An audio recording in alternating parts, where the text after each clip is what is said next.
ঘটনাটা হলো আপনার 25/9/2025 তারিখ রোজ বৃহস্পতিবার। আমি ঢাকা থেকে আমার গ্রামের বাড়ি কলমাকান্দা থানা, নেত্রকোনা ডিস্ট্রিক্ট। আমার পুরো ফ্যামিলি নিয়ে যাত্রা করেছিলাম।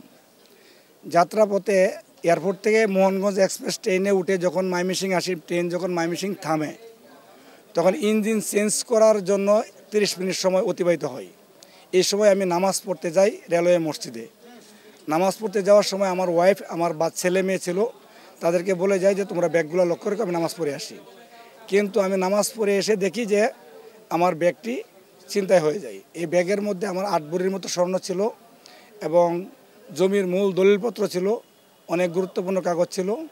সমস্ত কাগজ বলা সম্ভব না, কারণ যেহেতু ফাইলে আছে। তারপরে যখন নাকি ওই ব্যাগটা নিয়ে পালায়া যায়, আমার ওয়াইফ এবং আমার বাচ্চারা ছিনতাইকারীর পিছনে দৌড়ায়। তখন ছিনতাইকারীকে ধরতে পারে না, যেহেতু প্ল্যাটফর্মের উঁচু নিচু।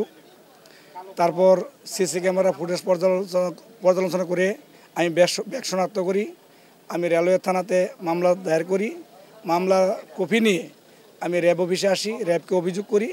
র্যাবকে অভিযোগ করার পরে তারপরে র্যাব স্বতঃস্ফূর্তভাবে নাজমুল স্যার, তারপরে জীবন ভাই, তারা পুরা টিম নিয়ে স্বতঃস্ফূর্তভাবে অভিযান চালিয়ে গতকাল রাত 2টার মধ্যে সমস্ত মালামাল উদ্ধার করে।